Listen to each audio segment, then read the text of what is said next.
Salam sejahtera dan salam Sarawakku sayang. Buletin Ukas edisi tengah hari 28 Februari 2021 bersama saya Janet Bennett. Tumpuan berita, seramai 1,688 individu yang kebanyakannya petugas barisan hadapan menerima vaksin COVID-19 pada hari pertama pelancaran program vaksinasi peringkat negeri yang dilakukan pada Jumaat. Timbalan Ketua Menteri Sarawak yang juga pengerusi Jawatan Kuasa Pengurusan Bencana Negeri JPBN Sarawak, Dato' Amar Douglas Unggah Embas berkata, laporan akhbar yang melaporkan hanya seramai 132 individu yang menerima vaksin COVID-19 adalah tidak tepat. Menurutnya, beliau secara peribadi terkejut dengan laporan akhbar tersebut kerana kerajaan negeri komited dengan sasaran seramai 900,000 individu lagi divaksin seterusnya. Yesterday, they targeted to vaccinate 1,688 at the Chin, and they did complete it. I saw one newspaper reported that they only doing 132, and that's fake news. I hope this type of information, please try to be as truthful. And looking at what has been achieved yesterday, and then what is happening at the places now, bagaimana dia uruskan orang yang masuk supaya dia dapat terus to go very smooth, because there are various stages. So we are very pleased with the operation. Jadi ini berjalan the whole Sarawak, except Miri and Limbang, Northern Region. Beliau berkata demikian semasa melakukan lawatan ke bilik operasi Perintah Kawalan Pergerakan diperketatkan PKPD di Kampung Emperoh Jambu, Padawan pada Sabtu. Sementara itu, beliau memberitahu sebanyak 155 kes melibatkan kluster Emperoh Jambu dikesan setakat ini. Until today, the cluster of this, we detected 155 cases. Those residing here is about 60, Yes. 60 cases. This is part of our policy. Apabila kita nampak kes sudah bertambah, so we decide to lock down the area in order to do extensive testing and to control supaya tidak boleh keluar pun tidak, orang luar pun tidak boleh masuk.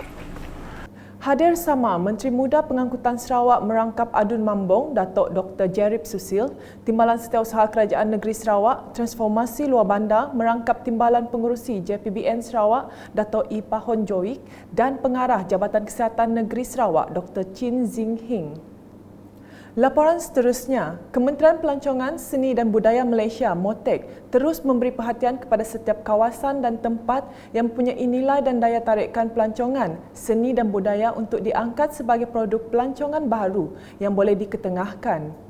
Menterinya Datuk Seri Nancy Sukri berkata antara langkah yang diambil ialah dengan memastikan keperluan ke atas pembangunan infrastruktur diberi keutamaan yang dilakukan menerusi aktiviti turun padang untuk mengenal pasti tempat-tempat yang mempunyai potensi tersebut. Semasa melakukan kunjungan santai di Pasar Borneo Seri Kembangan, Selangor pada Sabtu, beliau menambah dengan cara ini juga ia dapat membantu mempromosikan tempat-tempat menarik dalam negara ini yang mungkin belum diterokai orang ramai. Ini adalah satu produk pelancongan juga untuk kita di MOTEK, kerana dengan kita mempromosikan ini ianya memberi peluang kepada orang yang tidak pernah melihat produk-produk daripada Sarawak, daripada Sabah. Mereka boleh datang ke sini menikmati dan melihat sendiri dan merasainya, sebab adanya makanan daripada Sarawak dan Sabah boleh dirasai di sini. Jadi sebab itu saya menggalakkan agar semua datang kemari untuk pergi melancong domestik. Dalam pada itu, Pengurusi Persatuan Pasar Borneo Seri Kembangan, Nelson Entap berharap MOTEK dapat menyokong usaha mereka untuk memperkenalkan Sarawak kepada masyarakat di seluruh negara. Apabila ada tetamu terhormat seperti ini datang, kami rasa berbangga kerana ini akan mempromosikan lagi Pasar Borneo Kembangan. Kerana ini adalah objektif kami untuk memberitahu kepada semua warga Malaysia yang tinggal berdekatan di sini bahawa ada Pasar Borneo di Semenanjung, iaitu terletaknya di Seri Kembangan. Seorang pensyarah universiti swasta di Kuala Lumpur yang ditemui pula berkata beliau menjadikan aktiviti menjual barangan Sarawak sebagai hobi hujung minggu di samping mendapat kenalan baru dari kampung halaman. Apa yang kami jual di sini adalah makanan kering daripada Sarawak seperti salai, sago dan juga buah-buahan yang daripada Sabah dan Sarawak. Okey, untuk sales harian, kami sangat bersyukur kerana setiap minggu purata sales ada dalam lingkungan 1,300 hingga ke 1,800 ringgit sehari. Berikut pula, projek pemasangan lampu isyarat pintar dan pelebaran selekoh persimpangan Jalan Kampung Lopeng Tengah Miri yang berjumlah 1.2 juta ringgit kini siap sepenuhnya. Menteri Pengangkutan Sarawak Dato' Lee Kim Shin berkata, projek tersebut membolehkan masyarakat setempat menggunakan jalan ini dengan selamat dan selesa. Begitu juga katanya projek lampu isyarat pintar yang pakai sistem masa automatik dan dilengkapi dengan kamera pintar turut mampu mengesan aliran trafik dengan tepat. Ketika ditemui semasa mengadakan tinjauan ke atas projek berkenaan pada Sabtu, juga ahli Dewan Undangan Negeri Adun Senandin itu turut memberitahu telah memasukkan cadangan projek naik taraf dan pelebaran jalan lama Riam Miri ke rancangan Malaysia ke-12 RMK-12. Sementara itu, Ketua Kampung Lopeng Tengah Riam Miri, Nilawati Simat, yang mewakili penduduk kampung merakamkan penghargaan kepada Dato' Lee atas inisiatif dan usaha tersebut. Terima kasihlah kepada Yang Berhormat Dato' Lee Kim Shin kerana telah membantu sebagai wakil rakyat, membantu penduduk-penduduk kampung sini untuk memudahkan membuat traffic light yang memudahkan kita untuk keluar, masuk dan untuk tidak mengundangkan bahaya. Manakala di Sibu, penduduk yang berisiko dan mempunyai kontak rapat dengan pesakit positif COVID-19 namun belum melakukan ujian calitan diminta untuk tampil berbuat demikian dengan segera. Menteri Muda Pendidikan Sains dan Penyelidikan Teknologi merangkap Menteri Muda Perumahan dan Kesihatan Awam Sarawak Dr. Anwar Rabai berkata, penduduk yang berada dalam kawasan lockdown juga dinasihat untuk tampil menjalani ujian calitan. Menurut Dr. Anwar, pihaknya juga telah melaksanakan pengesanan kes aktif ACD secara besar-besaran kerana tidak mahu mereka yang positif terlepas. Saya ingin menyeru kepada yang belum lagi mendapat swab test ni, terutamanya di kawasan lockdown, terutamanya yang mempunyai risiko, yang mempunyai kontak rapat. Walaupun kita mungkin tidak mengetahui, kita mesti bertanya adakah yang positif itu pernah berjumpa dengan kita. Kalau kita was-was, jalan paling baik yang kita buat is swab test. Okay? Ini tidak ada masalah. Kita tidak mahu golongan yang positif ini tidak dikesan. Sebab itu kes-kes di Sibu walaupun meningkat, tetapi kita menjalankan suatu ACD yang amat besar. Kita tidak mahu satu pun yang positif ini terlepas. Beliau berkata demikian semasa ditemu ramah selepas menerima dos pertama suntikan pada hari kedua program imunisasi COVID-19 fasa 1 di Klinik Kesihatan Lanang pada Sabtu.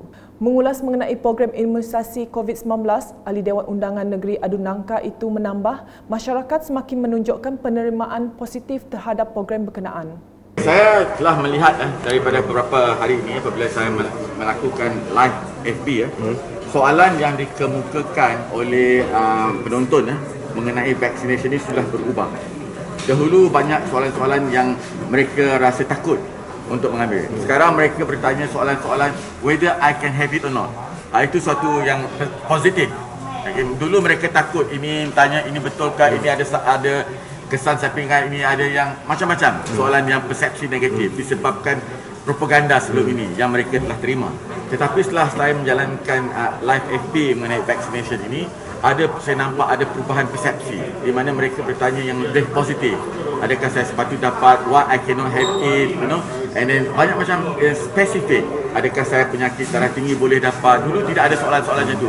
In other words, mereka telah menerima keadaan ini dan lebih mahu mengetahui lebih mendalam whether they are eligible or not. Sementara itu, Pegawai Daerah Sibu Suhaili Muhammad merakamkan penghargaan ke atas kerajaan negeri kerana menyenaraikan kaki tangan awam dalam senarai barisan hadapan untuk menerima suntikan awal vaksin. Saya mengucapkan terima kasih kepada Kerajaan Negeri Sarawak yang telah ikutkan pihak kita di dalam frontliners walaupun second level, tapi kita telah mendapat suntikan vaksin COVID-19. Terima kasih Kerajaan Negeri. Turut menerima suntikan itu Ahli Dewan Negara Senator Robert Lau Hui Yu dan Ketua Polis Daerah Sibu ASP Stanley Jonathan Ringgit. Manakala di daerah Bau, Ahli Dewan Undangan Negeri Adun Tasek Biru Datuk Henry Harry Jineb dan Adun Serembu Miroh Simu antara 24 individu yang menerima suntikan dos pertama vaksin COVID-19 di Klinik Kesihatan Singai pada Sabtu. Turut menerima vaksin berkenaan ialah Pegawai Daerah Bau Anelia Siam. Sementara itu, Pegawai Kesihatan Klinik Kesihatan Singai Dr. Garrett Sim Lai Meng yang ditemui berkata seramai 42,000 individu di daerah Bau akan menerima vaksin COVID-19 yang telah dibekalkan. Kita telah memulakan program vaksin COVID-19 untuk daerah Bau. Untuk daerah Bau, seramai 42,000 penduduk yang layak untuk menerima vaksin COVID-19 ini yang telah dibekalkan kepada kita. Program ini kita akan buat secara berfasa. Pada fasa 1 ini kita akan melibatkan semua frontliner. Pada fasa kedua dan ketiga kita akan melibatkan semua penduduk. Jangan risau, tujuan kita adalah untuk memvaksinkan semua penduduk supaya semua mendapat imuniti terhadap virus COVID-19 ini. Seramai 12 petugas barisan hadapan dari Klinik Kesihatan Singai telah menerima suntikan dos pertama vaksin COVID-19 keluaran Pfizer BioNTech itu.